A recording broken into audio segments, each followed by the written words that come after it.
नमस्कार, वंदे मातरम प्यारे साथियों। मैं विक्रम वर्मा आपका तहे दिल से स्वागत करता हूं आपके अपने YouTube channel online study with Vikram पर। तो प्यारे साथियों, अगर आप कर रहे हो पटवार एग्जाम की तैयारी तो इस क्लास को लास्ट तक लगा लेना दोस्तों, क्योंकि इस क्लास में हम करने वाले हैं पटवार भर्ती 2025 के लिए निःशुल्क टेस्ट दोस्तों। जी हां दोस्तों, CCI कोचिंग बाड़मेर का आज हमें ऐसा टेस्ट करने वाले हैं जहां से क्वेश्चन आपको एग्जाम में पूछे जाएंगे दोस्तों। और हम इस चैनल के माध्यम से निःशुल्क कलाम कोचिंग क्लासेज, उत्कर्ष कोचिंग, बूस्टर एकेडमी प्यारे साथियों, क्वालिटी एजुकेशन, CCI कोचिंग के जो पटवार के ऑफलाइन पेपर हुए हैं उनको हम यहां पर करते हैं दोस्तों। तो चैनल को कर लीजिए सब्सक्राइब अगर आप करना चाहते हैं पटवार एग्जाम की तैयारी शानदार, जानदार और मजेदार तरीके से, वो भी निःशुल्क दोस्तों। तो प्यारे साथियों, आज की क्लास हम स्टार्ट करते हैं नई ऊर्जा, नई उमंग, नए मोटिवेशन के साथ। और आज का हमारा मोटिवेशन क्या है कि वक्त से लड़कर जो नसीब बदल दे, इंसान वही जो अपनी तकदीर बदल दे। यहां कल क्या होगा कभी ना सोच मेरे दोस्त, क्या पता कल वक्त खुद अपनी तस्वीर बदल दे, क्या पता कल वक्त खुद अपनी तस्वीर बदल दे। तो प्यारे साथियों, अब तक हम कितने पेपर कर चुके हैं वो भी मैं आपको बता देता हूं। देखिए, 4 हमने क्या किए हैं, 4 हमने कलाम कोचिंग क्लासेज के माइनर टेस्ट किए हैं ना। 2 हमने मेजर टेस्ट किए हैं कलाम कोचिंग क्लासेज के, कर लिए दोस्तों। एक हमने फाइनल टेस्ट जो हुआ था वो हमने किया, यानी कलाम कोचिंग क्लासेज के अब तक हमने 7 मॉडल पेपर कर लिए हैं जो कलाम कोचिंग के द्वारा यहां पर लिए गए हैं। इसी चैनल पर आपको करवा रखे हैं 7 के 7 मॉडल पेपर, प्ले लिस्ट बनी हुई, जाकर आप देख सकते हैं। और हम बात करें CCI कोचिंग की तो अब तक हम 2 मॉडल पेपर कर चुके हैं, यानी 2 टेस्ट हम कर चुके हैं। और आज हम कौन सा टेस्ट शुरू करने जा रहे हैं, तीसरा टेस्ट हम शुरू करने जा रहे हैं दोस्तों। यानी आज हमारा कौन सा टेस्ट रहने वाला है, अकॉर्डिंग देखें तो टोटल 7 और 2 9 हो गए। और ये आज हमारा 10वां मॉडल पेपर रहने वाला है दोस्तों। एक बार क्लास को पूरा देख लेना, आपको अपने आप पता चल जाएगा कि कितने शानदार तरीके से यहां आपको समझाया जाता है। क्लास में आपको व्याख्या पूरी बताई जाती है, आंसर भी बताए जाते हैं, और कोई गलती हो जाती है ना मेरे से तो प्यारे साथियों आप कमेंट भी कर सकते हैं और उसका रिप्लाई मैं आपको जरूर दूंगा दोस्तों, क्योंकि आपका एक क्वेश्चन गलत आपको सिलेक्शन से बाहर ले जा सकता है दोस्तों। इसलिए कमेंट भी कर देना, कोई गलती से हो जाए ठीक है किसी क्वेश्चन पर। तो चलिए चलेंगे आज के हमारे पहले क्वेश्चन पर, क्वेश्चन नंबर 46, क्योंकि 45 नंबर क्वेश्चन तक तो क्या है, मैथ और रीजनिंग है दोस्तों। तो क्वेश्चन नंबर 46 देखिए हमारा कंप्यूटर का क्वेश्चन रहने वाला है। किसका रहने वाला है, कंप्यूटर का क्वेश्चन हमारा रहने वाला है। तो देखिए क्वेश्चन नंबर 46, कंट्रोल शिफ्ट और एल्ट कहलाते हैं, ये किस प्रकार की कुंजी है, ये हमें क्वेश्चन पूछा गया है। बड़ा लाजवाब क्वेश्चन है और एग्जाम में इस प्रकार से आपसे पूछा जा सकता है दोस्तों। देखिए हमें क्या पूछा गया, कंट्रोल शिफ्ट एल्ट कहलाते हैं, क्या कहलाते हैं ये, क्या ये एडजस्टमेंट कीज कहलाती है, या फंक्शन कीज कहलाती है, या मॉडिफायर कीज कहलाती है, या अल्फा न्यूमेरिक कीज कहलाती है। तो क्या कहलाती है दोस्तों, ये कहलाती है मॉडिफायर कीज। क्या कहलाती है दोस्तों, मॉडिफायर कीज कहलाती है, यानी ऑप्शन नंबर सी हमारा राइट आंसर हो जाएगा। अब देखिए दोस्तों इस क्वेश्चन की व्याख्या, और व्याख्या प्यारे साथियों हमारी बड़ी शानदार है। क्या है प्यारे साथियों, शानदार। देखिए कंट्रोल शिफ्ट एल्ट कहां पर होते हैं दोस्तों, ये होते हैं कीबोर्ड पर। कहां पर होते हैं, ये कीबोर्ड पर होते हैं। कौन कौन है, कंट्रोल शिफ्ट एल्ट, ये कहां पर होते हैं, कीबोर्ड पर होते हैं। और आप सभी को पता ही होगा दोस्तों कि कीबोर्ड एक क्या है, प्राथमिक इनपुट डिवाइस है। प्राथमिक क्या है, इनपुट डिवाइस है। किसकी है प्राथमिक इनपुट डिवाइस, ये कंप्यूटर की प्राथमिक इनपुट डिवाइस है। कौन सी, कीबोर्ड, जिसकी आविष्कार किसने किया था कीबोर्ड का, यह भी आपसे एग्जामिनर पूछ सकता है। तो इसका आविष्कार किया था 1868 में। कब किया, 1868 में इसका आविष्कार किया। किसके द्वारा किया गया, यह भी तो एग्जामिनर पूछ सकता है ना। तो प्यारे साथियों क्रिस्टोफर लोथम के द्वारा, क्रिस्टोफर है लोथम सोल्स के द्वारा, लाथम या लोथम कह दीजिए, सोल्स के द्वारा इसका क्या किया गया था, आविष्कार किया गया था। किसका आविष्कार किया गया था, कीबोर्ड का आविष्कार किया गया था। और कीबोर्ड को एक सामान्य भाषा में क्या कहते हैं दोस्तों, एक सामान्य भाषा में कह दीजिए इसे QWERTY, क्यूआरटी भी इसे कहा जाता है। क्यों कहा जाता है? क्योंकि प्यारे साथियों आप कीबोर्ड में अगर अक्षरों को देखोगे, यहां पर अल्फा, यहां पर जो ये हमारे हैं ये जो की होती है उनको देखोगे ना, तो पहली यहां पर देखें तो क्यू डब्ल्यू, उसके बाद ई, फिर आपको आर दिखाई देगा, फिर टी दिखाई देगा, फिर वाई दिखाई देगा। इसी कारण इसे क्यूआरटी कीबोर्ड भी कहा जाता है, क्यूआरटी कीबोर्ड भी कहा जाता है। और यहां पर देखिए ये क्या होते हैं, अल्फाबेट होते हैं। क्या होते हैं? ये अल्फाबेट होते हैं और अल्फाबेट की शुरुआत इन्हीं से होती है। इसी कारण इसे क्या कह दिया गया, क्वार्टी कहा दिया गया दोस्तों। और इसकी सबसे पहली की कौन सी होती है? एस्केप होती है, ESC होती है ना, एकदम कूंट में ऊपर ही ऊपर होती है। और आपको पता है लास्ट की कौन सी होती है? अगर आपसे पूछ ले कि कीबोर्ड की लास्ट की कौन सी है, तो वो होती है इंटर। कौन सी होती है? इंटर होती है लास्ट की। और आपसे पूछ ले एग्जामिनर की कीबोर्ड की सबसे लंबी या सबसे बड़ी कौन सी की होती है, तो वो होती है स्पेस बार। कौन सी होती है? स्पेस बार सबसे बड़ी की होती है दोस्तों। स्पेस बार क्या होती है? सबसे बड़ी की होती है। अब देखिए हमें यहां पर अनेकों की देखने को मिलेगी, जिनमें से एक प्रकार की हो गई फंक्शन की। फंक्शन की कितनी होती है कंप्यूटर में? तो फंक्शन की प्यारे साथियों अप 1 से लेकर अप 12 तक आपको देखने को मिलेगी। यानी टोटल फंक्शन की कितनी हो गई? 12 हो गई दोस्तों। कितनी मिलेगी आपको फंक्शन की देखने को? 12 फंक्शन की देखने को मिलती है, जिसमें अप 1 क्या बताती है? हेल्प को, अप 2 रीनेम को बताती है, अप 3 किसको? सर्च को बताती है, अप 7 स्पेलिंग चेकिंग को बताती है, अप 5 प्यारे साथियों रेफरेंस और अप 12 सेव एज को यहां पर के लिए प्रयोग में किया जाता है। ये सारी बातें आपको मैंने बता रखी है पहले भी। और यहां पर देखिए अल्फा न्यूमेरिक की देर की, और अल्फा न्यूमेरिक की कितनी होती है कंप्यूटर में? कंप्यूटर में प्यारे साथियों अल्फा न्यूमेरिक की बात करें तो देखिए इसमें क्या होता है अल्फा न्यूमेरिक में? अल्फा न्यूमेरिक की में होता है 0 से 9 तक तो क्या होते हैं? अंक होते हैं। 0 से 9 तक तो क्या होते हैं? अंक होते हैं। यानी 10 तो ये हो गए, 10 तो ये हो गए। स्पेशल कैरेक्टर भी होते हैं। स्पेशल यहां पर जैसे प्लस हो गया, माइनस हो गया, ग्रेटर देन, लेस देन, ये भी यहां पर आपको देखने को मिलते हैं। क्या आपको देखने को मिलेगा? ये यहां पर आपको देखने को मिलेगा अल्फा न्यूमेरिक की में। और मॉडिफायर की आपको पता ही चल गया, कंट्रोल और कौन सा होता है? शिफ्ट होता है और प्लस में एल्ट होता है। और ये सिंगल कार्य नहीं करते हैं दोस्तों, ये किसी के साथ कार्य करते हैं। जैसे कंट्रोल प्लस प्यारे साथियों आपको कह दे कंट्रोल प्लस आर तो क्या होता है? राइट अलाइनमेंट होता है। कंट्रोल प्लस अल क्या होता है? लेफ्ट अलाइनमेंट होता है। कंट्रोल प्लस जे क्या होता है? जस्टिफाई अलाइनमेंट होता है। इस प्रकार आपको ये किसी के साथ आपको देखने को मिलेंगे, यानी सिंगल कार्य नहीं करते हैं। और आपको पता है टोंगल की भी होती है, एक कीबोर्ड में क्या होती है? टोंगल की भी होती है। और टोंगल की का कार्य क्या होता है? टोंगल की क्या कार्य करती है दोस्तों? कीबोर्ड में कितनी होती है टोंगल की? 3 होती है। कितनी होती है?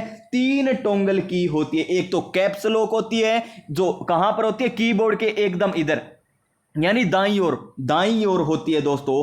कैप्स लॉक होती है, न्यूमेरिक लॉक होती है और स्क्रॉल की होती है। ये क्या होती है? यहां पर 3 टोंगल की होती है, आपको देखने को मिल जाएगी कीबोर्ड में। अब चलिए नेक्स्ट क्वेश्चन पर चलते हैं। ये क्वेश्चन प्यारे साथियों आप सभी को समझ में भी आ गया होगा। मॉडिफायर की कहते हैं, किसे कहते हैं मॉडिफायर की? मॉडिफायर की कहते हैं किसको? कंट्रोल शिफ्ट एल्ट को कहते हैं। और इन्हें और किस नाम से भी जाना जाता है? कॉम्बिनेशन की के नाम से भी जाना जाता है, क्योंकि ये किसी के साथ जुड़ती है, यानी कॉम्बिनेशन की भी इसे कहा जाता है मॉडिफायर की को। इसका right answer option number C हो जाएगा। क्वेश्चन नंबर 47 क्या है? क्वेश्चन नंबर 47 है निम्नलिखित में से सेंट्रल प्रोसेसिंग यूनिट यानी सीपीयू का भाग कौन सा है? क्या पूछा गया है? सीपीयू का भाग कौन सा है, ये हमें बताना है। देखिए प्रिंटर क्या है दोस्तों? प्रिंटर एक प्रकार की आउटपुट डिवाइस है। एक प्रकार की क्या है? आउटपुट डिवाइस है। फिर देखिए कीबोर्ड क्या है दोस्तों? कीबोर्ड एक इनपुट डिवाइस है और अभी आपको इसकी सारी व्याख्या मैंने बताई है। माउस क्या है? माउस भी एक प्रकार की इनपुट डिवाइस है और एक प्रकार की ये पॉइंटिंग डिवाइस के अंतर्गत आती है। पता है ना, पॉइंटिंग डिवाइस के अंतर्गत आती है। और माउस किस पर कार्य करता है? ग्राफिकल यूजर इंटरफेस पर कार्य करता है। और कीबोर्ड किस पर है? कैरेक्टर यूजर इंटरफेस इंटरफेस पर कार्य करता है। ये बातें भी आपको ध्यान में होनी चाहिए। अब आगे हमें क्या दे रखा है, अर्थमेटिक एंड लॉजिक यूनिट यानी ALU, इसकी फुल फॉर्म है ALU यानी अर्थमेटिक एंड लॉजिक यूनिट किसका भाग होता है, कीबोर्ड का भाग होता है। किसका भाग होता है, कीबोर्ड का भाग होता है। कीबोर्ड के दो भाग आपको देखने को मिलेंगे, एक तो ALU हो गया और एक आपको क्या देखने को मिलेगा, कंट्रोल यूनिट आपको देखने को मिलेगा। किसका भाग है, सेंट्रल प्रोसेसिंग यूनिट। इसकी फुल फॉर्म भी आपको याद होनी चाहिए दोस्तों, क्या है, सेंट्रल प्रोसेसिंग यूनिट इसकी फुल फॉर्म है। सेंट्रल प्रोसेसिंग यूनिट इसकी फुल फॉर्म है। और ALU की फुल फॉर्म क्या है, अर्थमेटिक एंड लॉजिक यूनिट, यानी ये क्या करेगा, गणितीय संक्रियाएं कार्य करने का कार्य करेगा। गणितीय संक्रियाएं, गणितीय संक्रियाएं का कार्य कौन करता है, ALU करता है। और कंट्रोल यूनिट यानी कंट्रोल, कंट्रोल कंट्रोल, फिल्म देखी होगी आपने वेलकम, कंट्रोल कंट्रोल यानी कंट्रोल करेगा, प्रबंधन करेगा, चाहे मेमोरी का प्रबंधन करना, वो कार्य ये करेगा कंट्रोल यूनिट यानी कंट्रोलिंग का कार्य करता है। अब चले नेक्स्ट क्वेश्चन पर दोस्तों। ये क्वेश्चन भी आप सभी को समझ में आ गया होगा। ऑप्शन नंबर हमारा C राइट आंसर है, हो जाएगा यहां पर है। नेक्स्ट क्वेश्चन पर चलते हैं। क्वेश्चन नंबर आज के 3 नंबर क्वेश्चन पर है कि कंप्यूटर निम्नलिखित में से कौन सा कार्य नहीं करता। आप सभी को समझ में आ रहा है ना दोस्तों, क्लास को जरूर जरूर लाइक कर देना, चाहे एक बार क्लास को रोक कर लाइक कर दो, चाहे प्यारे साथियों क्लास पूरी होने के बाद लाइक कर देना। अगर आप क्लास को लाइक करते हो ना तो मुझे मोटिवेशन मिलता है कि आपको क्लास अच्छी लगी है, और आपको क्लास अच्छी लगी है मतलब मैं नेक्स्ट क्लास भी नई ऊर्जा, नई उमंग, नए मोटिवेशन के साथ आपके लिए लेकर आऊंगा दोस्तों। नेक्स्ट क्वेश्चन देखिए क्या है कि कौन सा कार्य नहीं है, कौन सा कार्य नहीं है। तो देखिए इनपुटिंग, प्रोसेसिंग, अंडरस्टैंडिंग, कंट्रोलिंग। तो अभी हमने पढ़ा है इनपुट डिवाइस होती है ना कंप्यूटर में, होती है ना दोस्तों इनपुट डिवाइस। जी हां श्रीमान, होती है इनपुट डिवाइस। प्राथमिक इनपुट डिवाइस क्या होती है, कीबोर्ड होती है। इसके अलावा कौन कौन सी है, माउस है, कल वाली क्लास में बताया था माउस होती है। और कौन कौन सी होती है, यहां पर है माउस होती है, ट्रैक बॉल भी इनपुट डिवाइस है, पॉइंटिंग डिवाइस के रूप में कार्य करते हैं, ट्रैक बॉल हो गया। MICR magnetic ink card reader भी होती है। OMR भी इनपुट डिवाइस है। OMR भी क्या है, इनपुट डिवाइस है। OCR भी क्या है, इनपुट डिवाइस है। OCR भी क्या है, एक इनपुट डिवाइस है दोस्तों। और BCR भी क्या है, इनपुट डिवाइस है। BCR भी क्या है, इनपुट डिवाइस है। जॉयस्टिक हो गया, स्कैनर हो गया, ये सारे आपको पता है। प्रोसेसिंग का कार्य CPU करता है, बिल्कुल सही है। ये भी कंट्रोलिंग यानी कंट्रोल का कार्य करता है। CPU का एक भाग था ना कंट्रोल यूनिट, वो क्या करेगा, कंट्रोलिंग का कार्य करेगा। लेकिन अंडरस्टैंडिंग ये इसका कार्य नहीं है। तो ऑप्शन नंबर C हमारा राइट आंसर हो जाएगा। क्या हो जाएगा, option number C right answer हो जाएगा। Next question, question number 49। और हम सभी प्रकार के क्वेश्चन करते हैं। देखिए आज वाला पेपर आपको थोड़ा सा इजी देखने को मिलेगा। किसी को तो ज्यादा इजी लग सकता है, लेकिन थोड़ा इजी टू मॉडरेट मिलेगा। जब हमने कलाम कोचिंग वाले किए थे ना, तब हमने क्या किया था, मॉडरेट टू टफ किया था। इजी नहीं था उनमें, मॉडरेट टू टफ किया था। यानी सारे क्वेश्चन आ जाएंगे आपके, इजी आ जाएंगे, मॉडरेट आ जाएंगे, टफ क्वेश्चन आ जाएंगे। अब एग्जामिनर चाहे कोई भी क्वेश्चन पूछे, चाहे इजी पूछे, टफ पूछे, मॉडरेट पूछे, क्वेश्चन तो यहीं से आएगा। तो चैनल को सब्सक्राइब भी कर लीजिए दोस्तों। क्या है, सामान्य जीवन में कंप्यूटर के प्रयोग से प्राप्त निष्कर्ष है। सामान्य जीवन में कंप्यूटर के प्रयोग से जो प्राप्त निष्कर्ष है ना, वो क्या है, पेपरलेस वर्क। जी हाँ, पहले पेपरलेस का पहले पेपर पर ज्यादा कार्य होता था, कागजों पर ज्यादा कार्य होता था। जब ऑनलाइन सिस्टम हुआ है ना, यानी पेपर जो होते हैं, कागज होते हैं, उनकी आवश्यकता क्या हो गई, कम हो गई दोस्तों। यानी पेपरलेस वर्क, पहले ऑफलाइन फॉर्म भरे जाते थे, अब ऑनलाइन फॉर्म भरने जाने लगे, हो गया ना पेपरलेस वर्क। बिल्कुल सही है जी, पेपरलेस बिल्कुल सही है। फिर देखिए तिरोगति से परिणाम, पहले हम ऑफलाइन फॉर्म भरने जाते थे तो कई दिन लग जाते थे, जाति प्रमाण पत्र बनवाते थे, कितने दिन, एक दिन हम टीचर के साइन करवाने जाते थे, दूसरे दिन किसी पटवारी के साइन करवाने जाते थे ना, जाते तो अभी है, लेकिन अब ऑनलाइन सिस्टम हो गया, अब जल्दी बनकर आ जाता है जाति प्रमाण पत्र। और देखिए गुणवत्तापूर्ण परिणाम, बिल्कुल सही है। और यहां पर उपयुक्त सभी हमारा राइट आंसर हो जाएगा दोस्तों। ऑप्शन नंबर डी एकदम सही आंसर हो जाएगा। ऑप्शन नंबर डी एकदम राइट आंसर हो जाएगा। क्वेश्चन नंबर 50 मोस्ट इंपॉर्टेंट है, पटवार एग्जाम के लिए छपने वाला क्वेश्चन है कि कंप्यूटर की विशेषताएं। जी हां दोस्तों, अगर क्वेश्चन का लेवल अच्छा बना दिया ना तो यह क्वेश्चन भी आपसे गलत हो सकता है। कंप्यूटर की विशेषताएं क्या क्या है, कंप्यूटर की विशेषताएं क्या है। जैसे हमने कलाम कोचिंग क्लास में किया था, डेलीगेसी क्या है, डेलीगेसी क्या है, ये हमने पढ़ा था दोस्तों। तो जाकर क्लासें देख लीजिए पहले वाली भी, क्योंकि सारे क्वेश्चन अगर आप करना चाहते हो ना तो सारी क्लासें कंटिन्यू लगा लेना। यहां पर देखिए त्रुटि मुक्त गणना करनी है।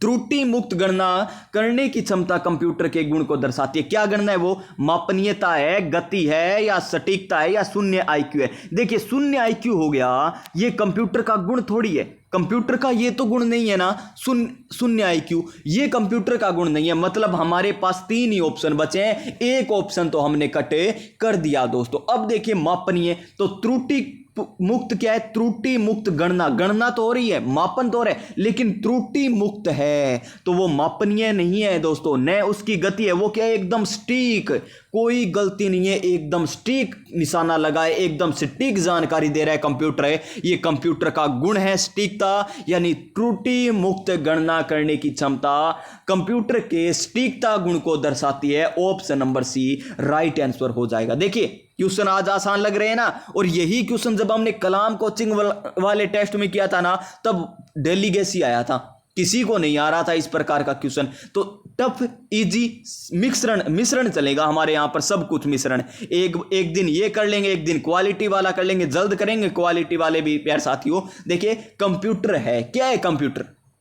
कंप्यूटर क्या है? देखिए आंकड़ों के भंडारण करने वाली एक सक्षम युक्ति होती है, बिल्कुल सही है। यहां पर आंकड़ों का भंडारण भी किया जाता है, आंकड़ों का विश्लेषण भी किया जाता है, पूर्ण गोपनीयता बनाए रखने में भी सक्षम है, यानी उपयुक्त सभी हमारा राइट आंसर हो जाएगा। उपयुक्त सभी हमारा क्या हो जाएगा? राइट आंसर हो जाएगा मेरे प्यारे साथियों। क्वेश्चन नंबर 52 देखिए, बड़ा लाजवाब क्वेश्चन है, आसान क्वेश्चन नहीं कहेंगे लेकिन अच्छा क्वेश्चन जरूर है दोस्तों। और इस प्रकार का क्वेश्चन तो फर्स्ट ग्रेड के एग्जाम में भी पूछ लिया जाता है। जैसे असिस्टेंट का एग्जाम हुआ था ना, वो कौन सा कंप्यूटिंग असिस्टेंट का जो एग्जाम हुआ था, कंपाइलर का भी एग्जाम हुआ था, उनमें इस प्रकार के क्वेश्चन आते हैं। देखिए स्मृति यानी मेमोरी भंडारण की इकाइयों में 1 जेट्टाबाइट किसके बराबर होता है? 1 जेट्टाबाइट किसके बराबर होता है, यह हमें बताना है।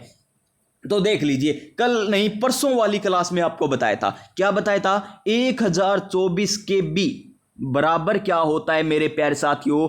1 MB होता है।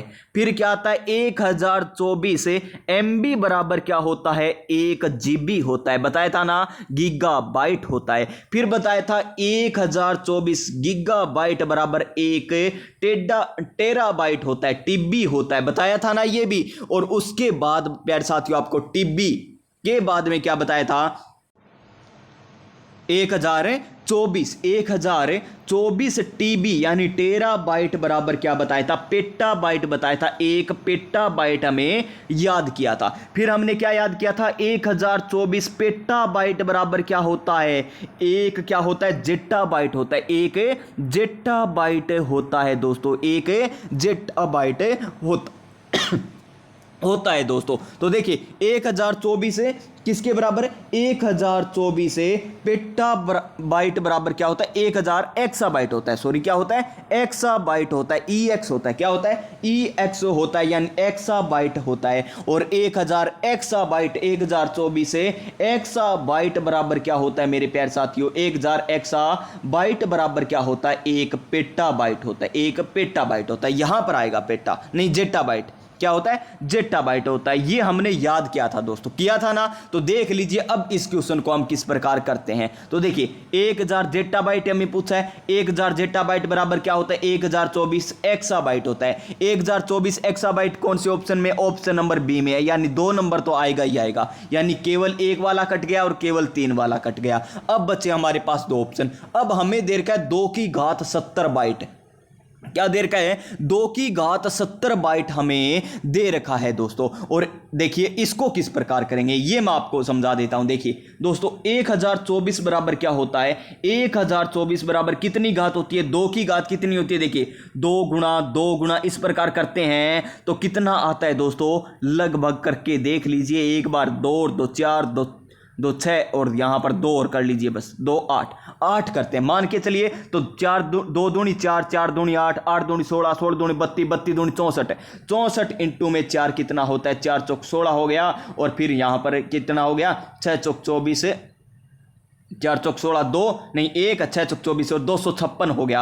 अब 256 को किससे गुणा कर दें, तो 4 से गुणा करें क्या, जी हाँ दोस्तों 4 से गुणा कर देते हैं, यानी 2 गुणा और लगा दीजिए। 2 की घात कितनी हो गई, 10 हो गई। 2 की घात 10 हो गई दोस्तों, 2 की घात कितनी हो गई, 10 हो गई, जो क्या होता है 1024 होता है। 2 की घात क्या हो गई, 10। तो 1024 के बी बराबर 1024 के बी बराबर 1024 के बी बराबर क्या होता है, आप सभी को पता है 1 MB होता है, सभी को पता है ना। यानी यहां पर 2 की 1024 न लिखकर हम क्या लिख सकते हैं, 2 की घात 10 भी तो लिख सकते हैं ना, 2 की घात 10 भी लिख सकते हैं दोस्तों, लिख सकते हैं ना 2 की घात 10 के बी बराबर। अब देखिए आगे आपको पता है MB बराबर क्या आता है, MB बराबर आता है 2 की घात 10 इंटू में 2 की घात 10 और करेंगे तो क्या आ जाएगा, यहां पर हमारा MB बराबर आ जाएगा 1 GB। क्या हो जाएगा, 1 GB हो जाएगा दोस्तों। सभी को पता चल गया किस प्रकार करें। अब इस प्रकार हम गुणा करते जाएंगे ना तो 2 की घात कहां पर जाकर टिकेगी, इस प्रकार 2 की घात 10 गुणा 2 की घात 10 गुणा 2 की घात 10 2 की घात 10 10 करते जाएंगे ना तो इस प्रकार ये 7 आ जाएंगे। कितने आ जाएंगे, इस प्रकार ये 7 आ जाएंगे और इनका योग करेंगे तो 2 की घात 70 हो जाएगा। वो किसके बराबर होगा, बाइट के बराबर हो जाएगा, यानी 1 नंबर भी हमारा सही निकल कर आ जाएगा दोस्तों। तो इसका राइट आंसर 1 और 2 नंबर हो जाएगा, ऑप्शन नंबर सी हमारा राइट आंसर हो जाएगा। एक बार फिर से देख लीजिए दोस्तों, आपके एग्जाम में यहां से क्वेश्चन जरूर आएगा, इसलिए मैं फिर से बता रहा हूं शुरू से लेकर। देखिए पहले तो एक सूत्र आपको याद रखना है, 1/2 क्या याद रखना है, 1/2 बाइट 1/2 बाइट बराबर क्या होता है, 1/2 बाइट बराबर होता है हमारा क्या दोस्तों, 1/2 बाइट बराबर क्या होता है, 1 निब्बल होता है, 1 निब्बल होता है। और 1 निब्बल बराबर क्या होता है, 4 बिट होता है, 4 बिट होता है। यह सूत्र आपको याद होना चाहिए, 1/2 बाइट बराबर 1 निब्बल बराबर 4 बिट हो गया। अब एग्जामिनर आपसे पूछ ले कि 10 निब्बल बराबर कितने बिट होते हैं, ये पूछ ले 10 निब्बल बराबर कितने बिट होते हैं तो कितने हो जाएंगे, यहां 10 से गुणा किए यहां भी 10 से गुणा कर देंगे तो 40 बिट हो जाएगा, 40 बिट। और बाइट पूछे तो बाइट कितना हो जाएगा, 1/2 गुणा में 10 बाइट यानी 5 बाइट हो जाएगा, 5 बाइट हो जाएगा। अब एग्जामिनर पूछ ले आपसे कि 1 बाइट बराबर कितने बिट होते हैं, तो देखिए किस प्रकार करोगे इस क्वेश्चन को। फिर आपसे एग्जामिनर पूछ ले कि 1 बाइट बराबर कितने बिट होते हैं, 1 बाइट बराबर कितने बिट होते हैं, तो देखिए 1/2 बाइट बराबर हमें पता है कि कितने होते हैं, 4 बिट होते हैं, पता है ना हमें। तो ये 2 यहां पर भाग में इधर जाकर क्या हो जाएगा, गुणा में हो जाएगा। तो क्या आ जाएगा दोस्तों, 1 बाइट अगर हमें पूछे तो बराबर आ जाएगा 8 बिट के। तो ये सूत्र आपको याद होना चाहिए, चाहे एग्जामिनर कुछ भी पूछ ले, एग्जामिनर कुछ भी पूछ ले। अब देखिए दोस्तों आगे हम चलते हैं, 1024 के बी बराबर मैंने क्या बताया, 1024 के बी बराबर है 1 MB बताया ना, 1 MB बताया है। फिर देखिए 1024 से MB बराबर क्या हो जाएगा हमारा, 1 GB हो जाएगा। क्या हो जाएगा, 1 GB हो जाएगा। यहां बी मैं छोटा लिख रहा हूं दोस्तों, बड़ा कर लीजिए, GB के बी, ठीक है, MB, ठीक है, बड़े हो गए। अब देखिए 1024 से GB बराबर क्या हो जाएगा हमारा, 1 TB हो जाएगा। क्या हो जाएगा, 1 TB। TB का मतलब क्या है यहां पर, टेराबाइट। क्या है, टेराबाइट, 1 टेराबाइट हो गया, टेराबाइट। अब देखिए 1024 से टेराबाइट बराबर क्या होता है, 1 पेटाबाइट होता है। क्या होता है, 1 पेटाबाइट होता है, यानी पीबी यानी पेटाबाइट होता है। अब आता है 1024 से पेटाबाइट बराबर 1024 से पेटाबाइट बराबर क्या आता है, 1024 से पेटाबाइट बराबर हो जाता है दोस्तों क्या, एक्साबाइट हो गया। एक्सा नहीं, ईबी लिखिए बस, ईबी एक्साबाइट हो गया। अब आगे चलिए, फिर आगे क्या आता है हमारा, आगे आता है 1024, क्या आता है 1024 से एक्साबाइट बराबर क्या होता है, ई के बाद में आ जाएगा हमारा जेटाबाइट, एक जेट्टाबाइट हो जाएगा, एक क्या हो जाएगा, जेट्टाबाइट हो जाएगा। फिर क्या आएगा, 1024 से 1024 जेट्टाबाइट बराबर क्या हो जाएगा हमारा, एक योट्टाबाइट, वाई योट्टाबाइट हो जाएगा। उसके बाद क्या होगा दोस्तों, उसके बाद हमारा क्या आ जाएगा, 1024 से योट्टाबाइट बराबर क्या हो जाएगा हमारा, ब्रोंटोबाइट हो जाएगा, एक ब्रोंटोबाइट हो जाएगा, यानी बीबी क्या आ जाएगी, बीबी आ जाएगी। अब तो बीबी के बाद देखिए क्या आएगा, 1024 से ब्रोंटोबाइट बराबर 1000 बीबी बराबर क्या हो जाएगा, एक जियोबाइट हो जाएगा, जियोबाइट हो जाएगा। ये लीजिए जियो बाइट कह दीजिए, जियोबाइट कह दीजिए, ये है। इतना आपको याद करना है, यहां पर इतना आपको याद करना है, जियोबाइट, क्योंकि जीप भी लिखेंगे तो ये आप कंफ्यूज हो जाएंगे। सबसे पहले क्या आया देखिए दोस्तों, एक बार फिर से देख लीजिए, सबसे पहले एमबी, फिर जीबी, फिर टीबी, फिर पीबी, फिर ईबी, फिर जेडबी, फिर वाईबी, फिर बीबी और फिर जियोबाइट हो जाएगा। ये आपको याद करना है, चाहे स्क्रीनशॉट ले लो, चाहे किसी प्रकार कर लो, याद कर लीजिए प्यारे साथियों, एग्जाम में पूछा जाएगा, 100% पूछा जाएगा। नेक्स्ट क्वेश्चन देखिए हमारा, सुमलित कीजिए। ये लीजिए आ गया ना, सुमलित करना है। एक बिट बराबर क्या होता है, देखिए एक तो यहां पर दे दिया सूची हमें और आगे दे दिए, पहले ये 3 मिलान कर लीजिए, नहीं आगे दे रखा है, इनका मिलान कर लीजिए और जो बच जाएगा ना वो उसी का बच जाएगा, ठीक है ना दोस्तों। तो देखिए यहां पर हमें क्या दे रखा है, क्वेश्चन नंबर में यहां पर हमें क्या करना है, मिलान करना है। किसका मिलान करना है जी, ये हमें इनका मिलान करना है, कर दीजिए मिलान।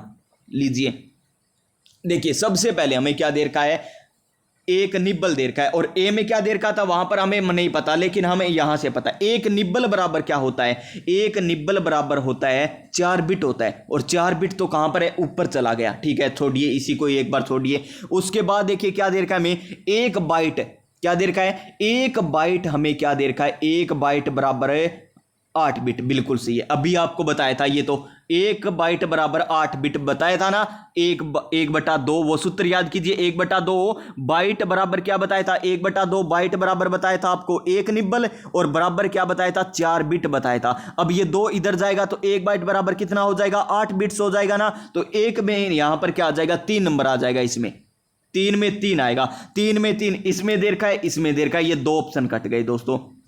फिर देखिए 4 नंबर देखिए, 1 गीगाबाइट, 1 गीगाबाइट बराबर क्या होता है, 1024 MB होता है, पता है ना आपको। 1 GB बराबर, 1 GB बराबर क्या होता है, 1024 MB होता है ना, 1024 MB। और 1 MB बराबर क्या होता है, 1 MB बराबर होता है 1024 KB, 1024 KB। तो इसको और बदल दीजिए, और बदल दीजिए दोस्तों, यानी MB को हटाएंगे तो 1024 यहां पर गुणा कीजिए, यहां पर 1000 क्या आ जाएगा हमारा, 24 से KB आ जाएगा। अब KB, 1 KB बराबर क्या होता है, 1 किलोबाइट बराबर क्या होता है, 1024 बाइट्स होता है, तो इसकी गुणा और हो जाएगी, यानी यहां पर निकल कर आ जाएगा हमारा ये वाला आ गया। और 1 MB बराबर ये आ जाएगा, यानी लास्ट में 4 नंबर आएगा, ये 5 नंबर यहां पर 4 दे दिया तो ये आ जाएगा, और फिर ये आ जाएगा, यानी पीछे वाले में ये बच जाएंगे, और वहां पर जो बचा है वो ये हो जाएगा। ऑप्शन नंबर सी हमारा राइट आंसर हो जाएगा दोस्तों, क्या हो जाएगा, option number C right answer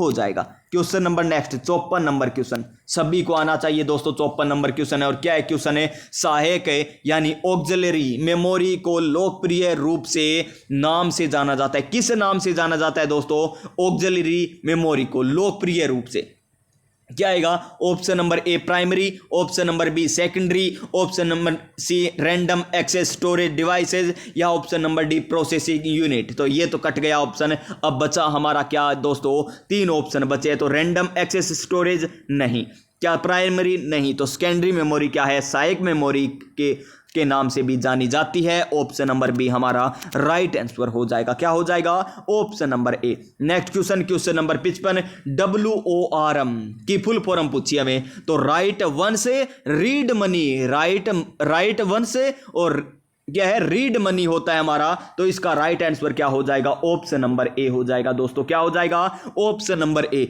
और ऑप्शन नंबर ए हमें क्या कहता है, अब की बार सरकारी नौकरी हमारी है सरकार। जी हां दोस्तों, आपसे एग्जामिनर रोम की भी फुल फॉर्म पूछ सकता है, रैम की भी फुल फॉर्म पूछ सकता है। तो रोम की फुल फॉर्म क्या है, रीड ओनली मेमोरी। क्या है? रीड ओनली मेमोरी इसकी फुल फॉर्म है, ठीक है। और रैम की फुल फॉर्म क्या है? रैंडम एक्सेस मेमोरी हो जाएगी। अब आपसे एग्जामिनर ओसीआर की फुल फॉर्म भी पूछ सकता है, तो ऑप्टिकल कैरेक्टर यहां पर क्या हो जाएगा? रीडर हो जाएगा। ऑप्टिकल कार्ड रीडर हो जाएगी फुल फॉर्म में। आपसे एग्जामिनर किसकी फुल फॉर्म पूछ सकता है? बीसीआर की फुल फॉर्म पूछ सकता है, यानी बार कोड रीडर। आपसे एग्जामिनर एमआईसीआर इनपुट डिवाइस है ना ये सभी, इसकी भी फुल फॉर्म पूछ सकता है। तो मैग्नेटिक इंक करेक्टर क्या हो जाएगा? रीडर हो जाएगा या रिकॉग्नाइजेशन हो जाएगा। रिकॉग्नाइजेशन नहीं तो रीडर हो जाएगा दोस्तों। क्या हो जाएगा? रीडर हो जाएगा।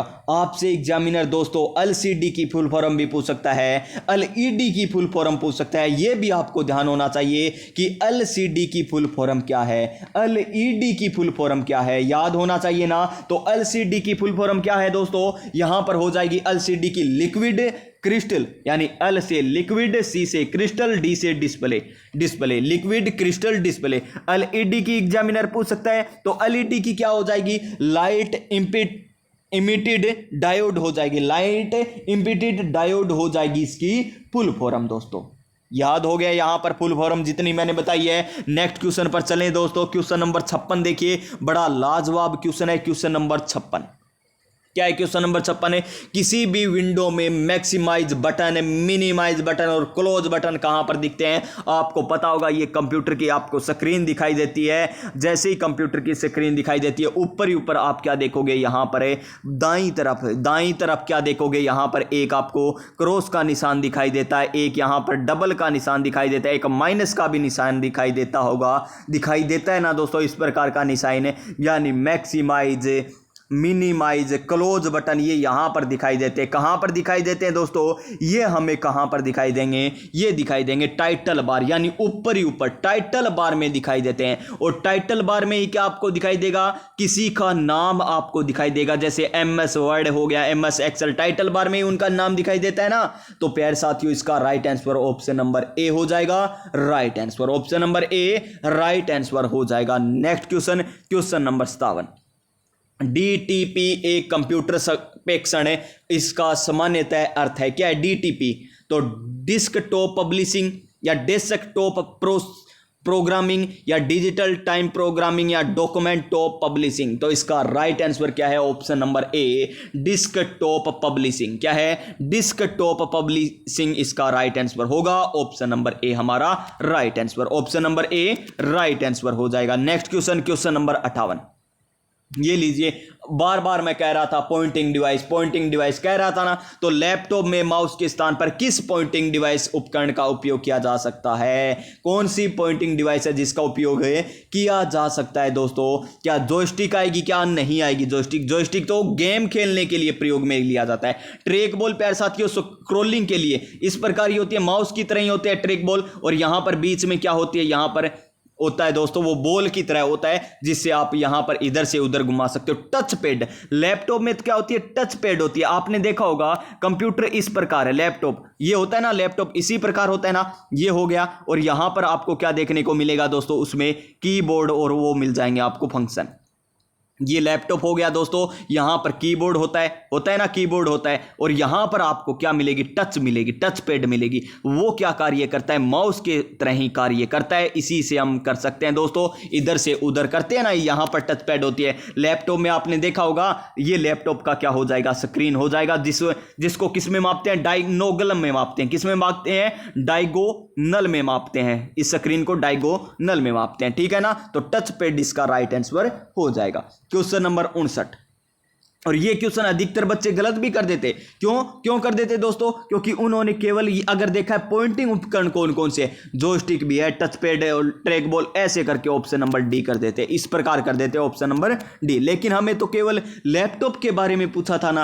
अब देखिए नेक्स्ट क्वेश्चन कि निम्नलिखित में से कौन एक प्रकार का माउस है? कौन एक प्रकार का माउस है? मैकेनिकल जनरल, ऑप्टिकल मैकेनिकल या फुल डुप्लेक्स या ऑटोमेटिक है? तो माउस का प्रकार क्या हो जाएगा हमारा? यहां पर ऑप्शन नंबर बी हो जाएगा।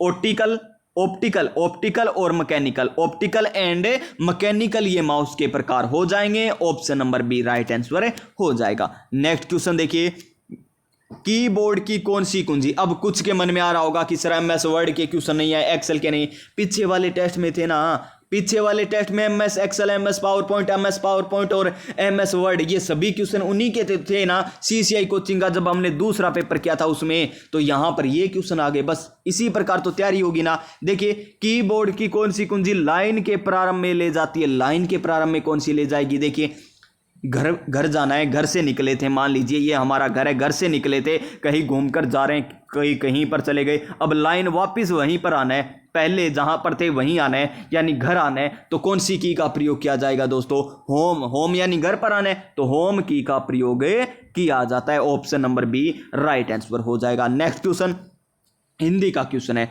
उपसर्ग का क्वेश्चन है कि परी उपसर्ग से निर्मित नहीं है, परी उपसर्ग से निर्मित नहीं है, यह हमें बताना है। परिधि, पर्याप्त, परिक्रमा, प्रत्यक्ष, तो कौन सा नहीं है दोस्तों, यहां पर ये नहीं है प्रत्यक्ष। क्यों नहीं है, क्योंकि प्रत्यक्ष के इस प्रकार होता है प्रतिधन एक्स होता है। क्या होता है, प्रतिधन एक्स होता है, यानी प्रतिधन एक्स का संधि विच्छेद या इसको मिलान करेंगे, संधि करेंगे तो इसका क्या हो जाएगा, प्रत्यक्ष हो जाएगा। क्या हो जाएगा, प्रत्यक्ष हो जाएगा। तो यहां पर उपसर्ग प्रति है न कि परी, तो यहां पर परी से निर्मित उपसर्ग कौन सा नहीं है, प्रत्यक्ष नहीं है। ऑप्शन नंबर डी हमारा राइट आंसर हो जाएगा। Option number D right answer हो जाएगा। और यहां पर क्या आ जाएगा, परिधन आप्त, क्या आ जाएगा, परिधन आप्त, यही होगा ना, परिधन आप्त, ये हो जाएगा। और परिक्रमा, परी आ गया, कर्मा हो गया, परी आ गया, दी यहां पर आ गया, ठीक है। फिर देखिए अक्षोणी शब्द की सही विच्छेद है, बड़ा इंपॉर्टेंट क्वेश्चन है। अपवाद के रूप में इसको हम पढ़ते हैं, अपवाद के रूप में हम इसको पढ़ते हैं दोस्तों, अक्षोहिणी को। किसको, अक्षोहिणी को। और एसआई के एग्जाम में ये क्वेश्चन आया था, एसआई के एग्जाम में ये क्वेश्चन आया था दोस्तों। कौन सा आएगा, अक्ष धन उहिणी या एक्स धन ओहिनी या अक्ष धन ओहिणी या अक्ष धन ओहिनी उहिनी। तो इसका राइट आंसर क्या हो जाएगा मेरे प्यारे साथियों, ऑप्शन नंबर डी हो जाएगा। अपवाद के रूप में है ये, ऑप्शन नंबर डी हमारा राइट आंसर हो जाएगा। और यहां पर अधिकतर बच्चे क्या करेंगे, ऑप्शन नंबर बी करेंगे, ऑप्शन नंबर क्या करेंगे, बी करेंगे, लेकिन ये एक अपवाद है तो ऑप्शन नंबर डी हमारा राइट आंसर हो जाएगा। अक्ष धन उहिनी क्या हो जाएगा, उहिनी हो जाएगा प्यारे साथियों। एसआई के एग्जाम में आया था 2021 में ये क्वेश्चन। 63 नंबर क्वेश्चन देखिए, किस सामाजिक पद का सही विग्रह नहीं हुआ, सामासिक पद का सही विग्रह नहीं हुआ। रण विमुख, रण में विमुख, पराधीन, पर के अधीन, हथकड़ी, हाथ के लिए कड़ी, दुरागत, दूर से आगत। तो इसमें क्या आएगा दोस्तों, आंसर है ऑप्शन नंबर ए आ जाएगा हमारा राइट आंसर। रण में विमुख, क्या आ जाएगा, रण में विमुख हमारा राइट आंसर हो जाएगा। ऑप्शन नंबर ए क्या आ जाएगा, ऑप्शन नंबर ए हमारा राइट आंसर आ जाएगा। क्वेश्चन नंबर 64, प्रय उपसर्ग से निर्मित शब्द नहीं है, प्रय उपसर्ग से निर्मित शब्द नहीं है। तो देखिए प्रस्थान, प्रय धन स्थान, प्रय यहां पर आ गया, स्थान मूल शब्द हो गया, तो ये हो जाएगा। प्रत्यु, तो इसका होगा प्रतिधन उपकार, प्रतिधन उपकार, प्रतिधन उपकार हो जाएगा दोस्तों, यानी यहां पर प्रति आ रहा है तो option number B right answer हो जाएगा। नेक्स्ट ऑप्शन भी देख लीजिए, प्रख्यात, पर धन ख्यात, ठीक है, प्रभु, पर और भू, पर और भू, भू यहां पर मूल शब्द हो जाएगा। नेक्स्ट संकर्षण, यहां पर उपसर्ग वाला ही टॉपिक है ज्यादा, और संधि के भी क्वेश्चन आए हैं दोस्तों। देखिए क्या है, संकर्षण में उपसर्ग है तो कौन सा है, सम है। तो सम यहां पर ऑप्शन नंबर ए करेंगे, क्या नहीं करेंगे दोस्तों, क्योंकि नीचे हल चिन्ह नहीं है, हल चिन्ह तो ऑप्शन नंबर सी में है, ऑप्शन नंबर सी करेंगे। 65 का right answer option number C आएगा। और जल्दबाजी में हम ऑप्शन नंबर ए भरकर आ जाते हैं और कहते हैं कि यो तो मन आव हो, गलती हूं मैं, सी कौन करियो, ए कर दियो दोस्तों, गलती हूं ए कर दियो। इतनो सोरो क्वेश्चन अगर गलत हो गयो ना तो सिलेक्शन प्यारे साथियों लगभग आप 10,000 अभ्यर्थी नीचे आ जाओगे एक क्वेश्चन से। इतना कंपटीशन है किसमें, पटवार एग्जाम में। पटवार में कंपटीशन ज्यादा नहीं है लेकिन कंपटीशन टफ है। हर एक विद्यार्थी इतनी कड़ी मेहनत कर रहा है, हर एक विद्यार्थी इतना इंटेलिजेंट है प्यारे साथियों कि एकदम एक एक नंबर की यहां पर होड़ मची हुई है पटवार एग्जाम में। कंपटीशन ज्यादा नहीं, टफ कंपटीशन है, एक दूसरे से कंपटीशन इतना ज्यादा है। अगर आपके पास ही कोई साथी बैठा है पटवार की तैयारी कर रहा है ना, उसकी भी तैयारी एकदम स्टैंडर्ड की है, आपकी भी तैयारी बहुत अच्छी चल रही है। आपकी लाइब्रेरी में अगर 10 बच्चे हैं ना पटवार की तैयारी वाले, तो प्यारे साथी 10 में से मान के चलिए 8 अभ्यर्थी ऐसे हैं जो एकदम परफेक्ट है, सब सब्जेक्ट आता है, कोई एक दो होता है प्यारे साथियों इंग्लिश, किसी को इंग्लिश कम आती है तो प्यारे साथियों किसी को करंट नहीं आता है, इसी प्रकार एक तो मिलेगा, लेकिन परफेक्ट 8 ऐसे मिलेंगे जो प्यारे साथियों 3 साल से 4 साल से या पहले पटवार वाला भी एग्जाम दे रखा होगा उन्होंने। इतना टफ कंपटीशन है पटवार एग्जाम में। तो प्यारे साथियों एक क्वेश्चन गलत है, यानी अपने साथी से ही पीछे हो रहे हो, और साथी से पीछे हो रहे हो मतलब प्यारे साथियों सिलेक्शन से बाहर हो रहे हो। आप जहीं कहीं भी हो वहां पर अगर आप टॉप में आ रहे हो ना, कहीं पर हो, किसी लाइब्रेरी में हो, कहां पर भी कोचिंग करते हो, वहां टॉप में आ रहे हो, टॉप 10 में आ रहे हो, तो आप अच्छे स्कोर के साथ हो प्यारे साथियों। नेक्स्ट क्वेश्चन, क्वेश्चन नंबर 66 है, किस विकल्प के सभी शब्द स्वर संधि के हैं? सभी स्वर संधि के हैं, यह हमें बताना है दोस्तों। तद्रव, उत्थान, उल्लास, उल्लास, ये स्वर संधि का नहीं है दोस्तों। फिर देखिए उत्तमांग, विद्यार्थी, देवीच्छा, जो आता है पहले उनको कट कीजिए ना, अतएव, ये स्वर संधि का नहीं है, नहीं है ना अतएव। विषम नहीं है दोस्तों, नहीं है ना। अब बचा हमारे पास एक ही ऑप्शन, बचा हमारे पास एक ही ऑप्शन दोस्तों। देखिए केवल हमें जो आ रहा था ना उसके आधार पर क्वेश्चन किया, बाकी कुछ नहीं देखा। ये लीजिए ऑप्शन नंबर बी हमारा राइट आंसर आ जाएगा। इस प्रकार भी आपको कुछ क्वेश्चन करने होंगे एग्जाम में, जो प्यारे साथियों आपको कठिन लगे उनको इस प्रकार कर लेना। अब देखिए क्वेश्चन नंबर 67 है, नी प्रत्यय रहित शब्द वाला विकल्प है। नी रहित बताना है। अब ध्यानपूर्वक देख लीजिए, यहां पर रहित दे रखा है, न कि सहित दे रखा है। नी प्रत्यय आप पढ़ोगे क्या, नी प्रत्यय वाला बताना है। ऑप्शन नंबर ए देखते ही लगा दोगे, चटनी है ना, नी है ना, चट चट नी, चट हो गया, ठीक है, नी प्रत्यय हो गया, बिल्कुल सही दे रखा है, लगा के आ जाओगे ऑप्शन नंबर ए। फिर देखोगे, घर आकर देखोगे या बाहर निकलते ही देखोगे, आपका साथी कहेगा कि मैं तो नानी कराया, तू क्या करके आया था? आपको अरे तेरा दिमाग खटो, नानी कैमी कर गया हो, नानी साफ ही दिखा है ही को नहीं हो नानी तो। चटनी देख, चटनी, चटनी सार दिन आपा खावा, चटनी खाते हैं हम, सार हमेशा खाते रहते हैं, चटनी को खाते रहते हैं, चटनी को देख, उसमें नी प्रत्यय है। अब आपका साथी कहेगा रुक, रुक तू, इसमें देख क्या दे रखा है, रहित दे रखा है, सहित कौन दे रहा, क्यों? यानी नी प्रत्यय नहीं पूछा हमें तो ये पूछा है कि नी प्रत्यय कौन से विकल्प में नहीं है।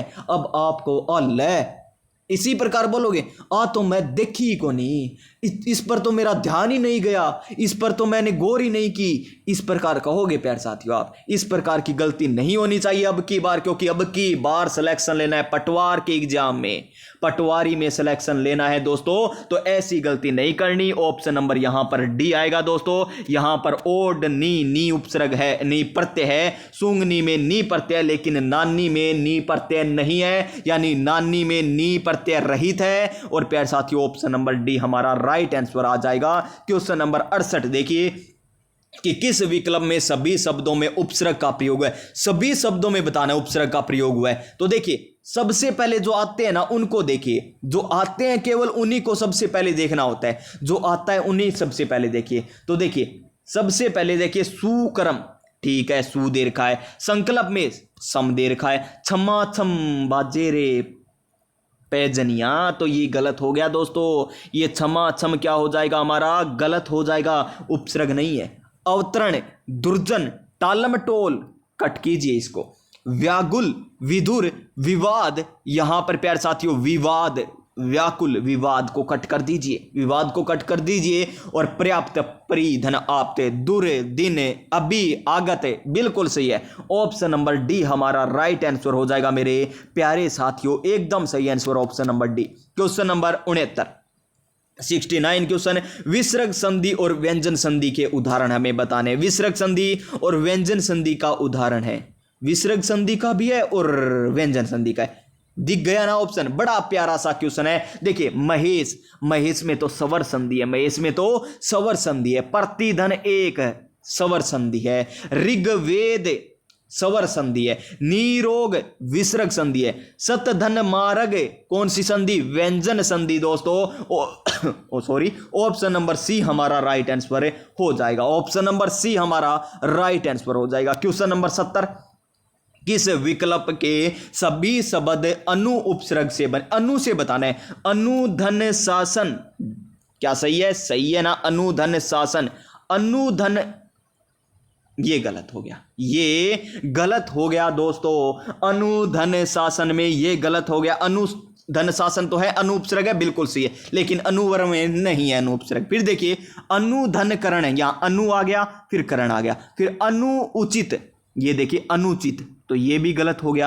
अनुचित में भी गलत हो गया। अनुज, अनुग्रह, अनुज और अनुग्रह, अनुज और अनुग्रह, अनुज में भी है अनुजय और अनुग्रह इसमें है दोस्तों, इसमें है। फिर देखिए अनुरूप, अनुपयुक्त, अनुरूप में तो है लेकिन अनुपयुक्त में नहीं है, अनुपयुक्त में नहीं है, तो इसका राइट आंसर हमारा ऑप्शन नंबर सी हो जाएगा। क्या हो जाएगा?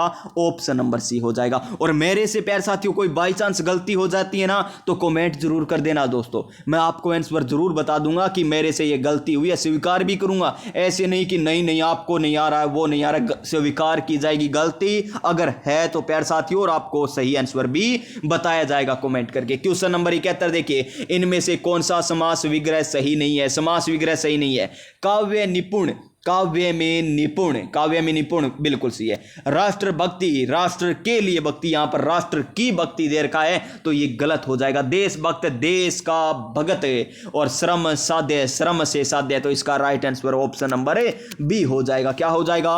Option number B. अब देखिए दोस्तों इंग्लिश का क्वेश्चन आ चुका आपकी स्क्रीन पर, और इंग्लिश आप सभी को पता है, मैं हर एक क्लास में कहता हूं कि इंग्लिश प्यारे साथियों कमजोर है, इंग्लिश हमारी कमजोर है। तो प्यारे साथियों यहां पर आंसर मैं आपको बता दूंगा, और कुछ आते हुए है ना तो वो भी मैं बता दूंगा, कोई दिक्कत नहीं है। देखिए क्या दे रखा है, हमें दे रखा है change to following sentence into passive form.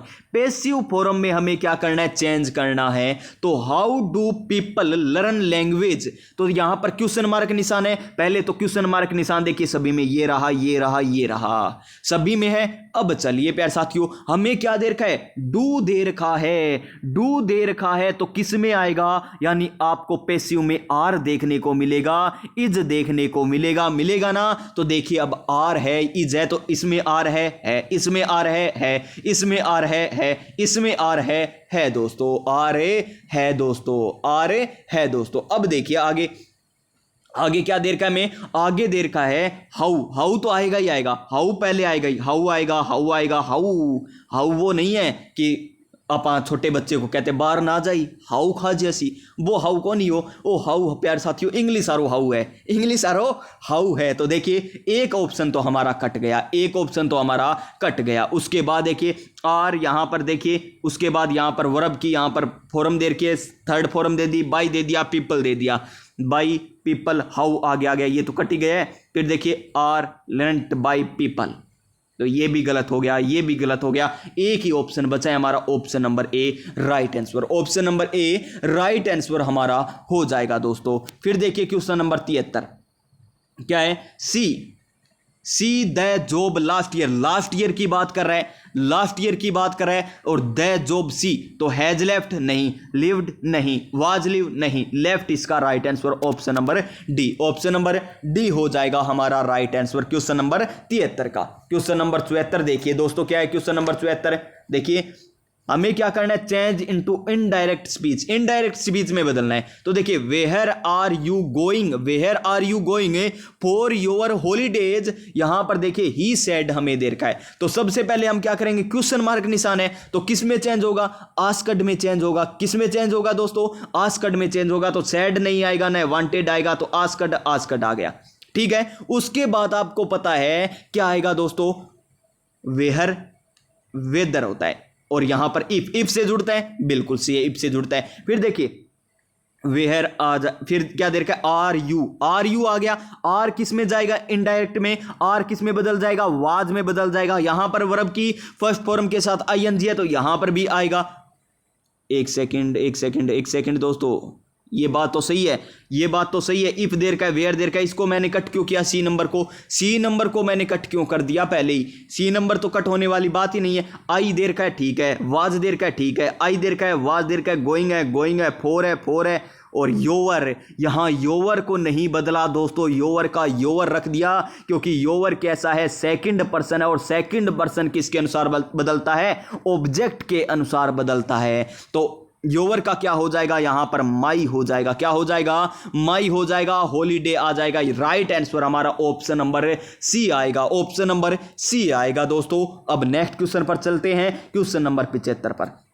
देखिए प्यारे साथियों, ज़्यादा इंग्लिश मुझे बिल्कुल नहीं आती है, कोई गलत हो जाए प्यारे साथियों घबराना नहीं है, थोड़ी थोड़ी इंग्लिश आती है, ये डायरेक्ट इनडायरेक्ट थोड़ी थोड़ी आते हैं मुझे। माई मदर सेड, थोड़ी थोड़ी इंग्लिश आने लग गई, मतलब आज तो। My mother said do not go very far into the sea. यहां पर क्या देर का है? माई मदर देर का है, सेड देर का है। तो my mother, my mother, my mother, my mother, सबसे पहले इसी प्रकार कीजिए, बस इस प्रकार करते जाइए। इस प्रकार करेंगे ना तो एक ऑप्शन तो जरूर कटेगा। फिर देखिए सैड को किस में बदल देंगे?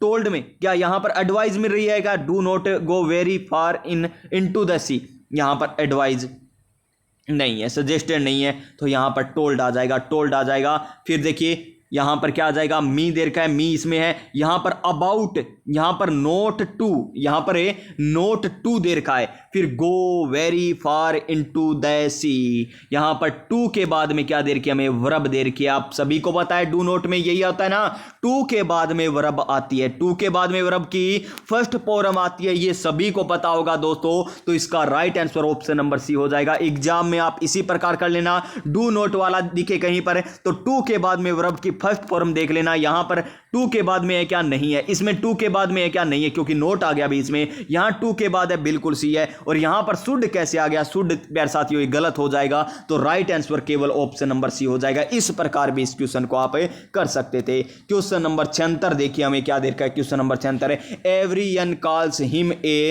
Pacemaker, change into the passive. हमें पैसिव में चेंज करना है। किसको? Everyone calls him a pacemaker.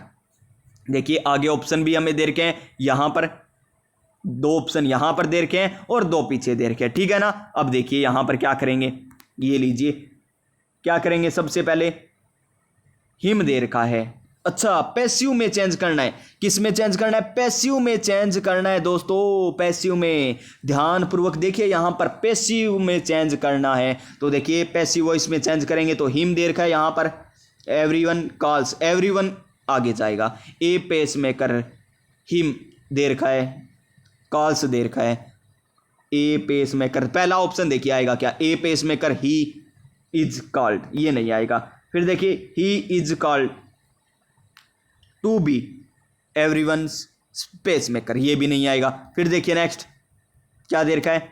He is called a pacemaker, he is called a pacemaker. Is है, वहां पर क्या दे रखा था? इज, ये देख लीजिए फटाफट, इज है, कॉल्स दे रखा है, इज का कॉल्स में बदल गया, ठीक है जी। यहां पर इज कॉल्ड तो दे रखा है, लेकिन टू बी कैसे आ गया? यहां पर टू बी ये नहीं आना चाहिए था, ठीक है, ये कट गया ना। और he is called a pacemaker, a pacemaker यहां पर पहले आ गया और ये बाद में दे दिया, तो प्यारे साथियों इस प्रकार गलत हो गया। तो केवल हमारा क्या आएगा यहां पर? ऑप्शन नंबर सी आएगा। क्या आएगा?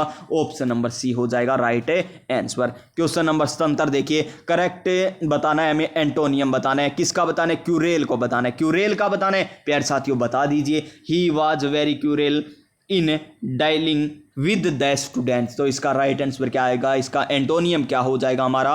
काइंड हो जाएगा, यानी दयालु हो जाएगा। यहां पर तो कुरेल है, कुरेर, कुरियल देर का है, और काइंड यानी दयालु, ये हो जाएगा, दयालु हो जाएगा। फिर देखिए सिनोनियम बताना है, रिप्लस का बताना है। रिप्लस तो रिकवर, रिपेल, रिप्रो, या तो इसका राइट आंसर दोस्तों हमारा ऑप्शन नंबर डी आ जाएगा। डी आएगा, क्या आएगा? ऑप्शन नंबर डी आ जाएगा दोस्तों इसका राइट आंसर। अब देखिए आगे हमें क्या दे रखा है? पैसेज दे रखा है, और पैसेज प्यारे साथियों आपको करना है, क्योंकि पैसेज प्यारे साथियों मैं पढ़ दूंगा, मुझे इतनी इंग्लिश आती नहीं है और हिंदी अनुवाद मैं कर नहीं पाऊंगा पूरे अच्छे तरीके से, तो आप ही कर लेना। ये देखिए पहला क्वेश्चन देखिए, यहां पर रोक लेना क्लास को और पहले पैसेज पढ़ लो। यहां पर क्लास को रोक लीजिए एक बार, जिनको करना है ना वो क्लास को रोकिए, पैसेज को अच्छे तरीके से पढ़िए, पैसेज को पढ़ लीजिए, बस क्लास को रोक के पैसेज पढ़ लिया और रोक के बाद ये क्वेश्चन कीजिए।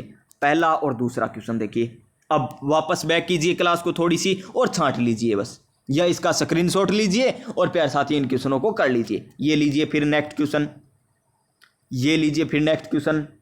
अब आता है हमारे यहां पर इंडियन हिस्ट्री का क्वेश्चन, क्वेश्चन नंबर 83। रथ के साक्ष्य किस सेंधव नगर से प्राप्त हुए? रथ के साक्ष्य किस से हमें प्राप्त हुए? लोथल से, मुंडीकाक से, देमाबाद से, राणा गुंडई से। तो किससे प्राप्त हुए हैं दोस्तों? हमें प्राप्त हुए हैं ये कहां से? ऑप्शन नंबर क्या आ जाएगा राइट आंसर? सी, देमाबाद। देमाबाद आ जाएगा राइट आंसर। देमाबाद क्या आ जाएगा राइट आंसर, जो कहां पर है? परवरा नदी के किनारे स्थित है। एकदम हम बात करें दक्षिण, ये ही हो जाएगा देमाबाद वाला दक्षिणतम हो जाएगा। Next question. और उत्तरी कौन सा है? मांडा। मांडा कहां पर है? चिनाब नदी के किनारे। उत्तरी कौन सा है? मांडा चिनाब नदी के किनारे है। और सबसे पहले खोजा गया स्थल कौन सा है? हड़प्पा है। हड़प्पा है। कब खोजा गया? नहीं खोजा गया दोस्तों, देखिए इंपॉर्टेंट है यहां पर। सबसे पहले खोजा गया स्थल हड़प्पा। सबसे पहले खोजा गया स्थल हड़प्पा। हड़प्पा को कब खोजा गया दोस्तों? 1921 में खोजा गया था। कब खोजा गया? 1921 में। किसके द्वारा? दयाराम साहनी जी के द्वारा खोजा गया था। कौन सी नदी के किनारे? रावी नदी के किनारे। उसके बाद आता है कौन सा? मोहनजोदड़ो, सिंधु नदी के किनारे राखलदास बनर्जी के द्वारा 1922 में खोजा गया था। ठीक है। इसके अलावा चौहुदड़ो भी है। चौहुदड़ो कौन सी नदी के किनारे? सिंधु नदी के किनारे। कालीबंगा घग्गर नदी के किनारे। रंगपुर कौन सी नदी के किनारे है? ये रंगपुर कहां पर है? गुजरात में। कहां पर है? गुजरात में। रोपड़ कहां पर है? सतलज नदी के किनारे पंजाब में। लोथल कहां पर है? भोगवा नदी के किनारे। कहां पर है लोथल? लोथल प्यारे साथियों गुजरात में। लोथल गुजरात में, भोगवा नदी के किनारे। आलमगीरपुर हिडन नदी के किनारे उत्तर प्रदेश में। सुतकंगडोर दासक नदी के किनारे है। बनवाली हरियाणा में। रंगोई नदी के किनारे। धोलावीरा प्यारे साथियों गुजरात में है। और कौन सा? मांडा चेनाब आई गया दोस्तों, मांडा चेनाब आई गया। ये आपको सारे याद होने चाहिए। नेक्स्ट क्वेश्चन क्या है? नेक्स्ट क्वेश्चन प्यारे साथियों हमारा है कि यज्ञ कर्मकांडों का निरीक्षण करने का कार्य किस पुरोहित के द्वारा किया जाता है? यज्ञ कर्मकांडों को करना है। कौन से कर्मकांड को करना है? यज्ञ कर्मकांड को हमें करना है, तो बता दीजिए दोस्तों। तो देखिए इसका राइट आंसर अद्रव्यू होगा, या होता होगा, या उद्गाता होगा, या फिर ब्रह्मा होगा। तो इसका राइट आंसर क्या हो जाएगा दोस्तों? इसका राइट आंसर हमारा हो जाएगा option number D. Option number D right answer हो जाएगा। क्या हो जाएगा? ऑप्शन नंबर डी हमारा राइट आंसर हो जाएगा। नेक्स्ट क्वेश्चन पर चलें तो देखिए इससे पहले आपको पता होना चाहिए उपनिषेध कितने हैं? उपनिषेध 108 है। महापुराणों की संख्या कितनी है? महापुराणों की संख्या 18 है। और वेदांग की संख्या कितनी है? वेदांग 6 है। कितने? वेदांग 6 हैं दोस्तों। वेदांग कितने हैं? 6 वेदांग हैं। उपनिषेध 108 है और महापुराणों की संख्या कितनी है? 18 है। कितनी है? 18 है दोस्तों। अब चलें नेक्स्ट क्वेश्चन पर है। नेक्स्ट क्वेश्चन देखिए क्या है कि किस संहिता के आर्णिक उपलब्ध नहीं है? किस संहिता के आर्णिक उपलब्ध नहीं है? तो वो हो जाएगा हमारा right answer option number D, Atharvaveda. क्या हो जाएगा? ऑप्शन नंबर डी हमारा राइट आंसर हो जाएगा अथर्ववेद। क्या हो जाएगा? अथर्ववेद हमारा राइट आंसर हो जाएगा। नेक्स्ट क्वेश्चन लीजिए 86 नंबर क्वेश्चन। मिलान करना है। क्या करना है? मिलान करना है। कर दीजिए प्यारे साथियों फटाफट। ये तो हम जोड़ियां तो बड़ी अच्छी से बनाते हैं। मीमांसा जेमिनी, मीमांसा जेमिनी। न्याय, न्याय कौन करेगा? न्याय हमारा यहाँ पर कौन करेगा जी? गौतम, अक्षपाद गौतम। सांख्य तो कणाद, और यहाँ पर वैशेषिक हो जाएंगे ईश्वर कर्षण।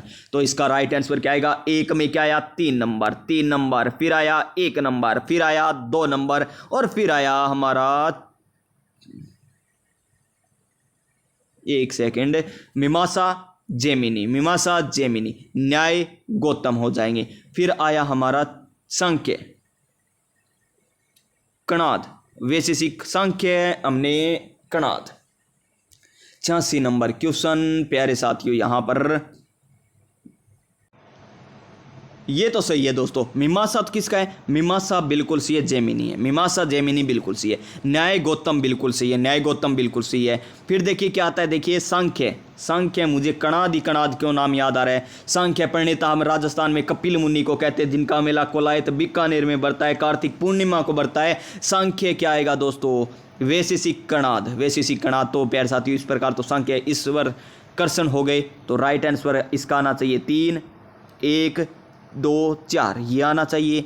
देखते हैं 3 1 किस में दे रखा है, पहले ये देखिए 3 1 हमें दे रखा है ऑप्शन नंबर ए में, ऑप्शन नंबर ए में 3 1 दे रखा है। उसके बाद 2 4 है, तो देख लीजिए दोस्तों 2 4 क्या है, फिर सी में क्या 2 संख्या यानी ईश्वर कर्षण आएंगे और वैशेषिक क्या हो जाएंगे, कणाद हो जाएंगे। ठीक है, ये हो जाएगा। रावी नदी का प्राचीन नाम क्या था, प्रूषणी था, जहां पर युद्ध भी लड़ा गया था। प्यारे साथियों याद है ना, दशराग्या युद्ध लड़ा गया था, प्रूषणी नदी के किनारे दशराग्या युद्ध भी लड़ा गया था। ऑप्शन नंबर सी हमारा राइट आंसर हो जाएगा। Next question, question number 88, Jain धर्म में मोक्ष को क्या कहा गया, मोक्ष को क्या कहा गया जैन धर्म में, निवारण, केवल्य, केवल्य या अरहंत या स्कंद। तो इसका राइट आंसर क्या होएगा हमारा, ऑप्शन नंबर बी हो जाएगा। क्या हो जाएगा, केवल्य हमारा राइट आंसर हो जाएगा, ऑप्शन नंबर बी।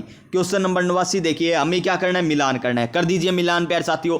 महाभिनिष्क्रमण, महाभिनिष्क्रमण, संबोधि, धर्म चक्कर परिवर्तन, महापरिनिर्वाण। तो महापरिनिर्वाण तो क्या हो जाएगा हमारा, मृत्यु की घटना से संबंधित हो जाएगा, मृत्यु की घटना से संबंधित हो जाएगा, मृत्यु की घटना से संबंधित हो जाएगा। ठीक है जी। और देखिए धर्म चक्कर परिवर्तन, धर्म चक्कर परिवर्तन किससे संबंधित हो जाएगा हमारा, ये ज्ञान की प्राप्ति से हो जाएगा। संबोधि यानी जहां पर उपदेश दिया था सारनाथ में। महाविनिष्क्रमण क्या हो जाएगा, ग्रह त्याग हो जाएगा, यानी 3 नंबर। फिर आया हमारा 1 नंबर, फिर आया 4 नंबर और फिर आया हमारा 2 नंबर। 3 1 4 2, 3 1 4 2 कौन से ऑप्शन में, 3 1 4 2, 3 1 4 2, 3 1 4 2, option number C right answer होगा।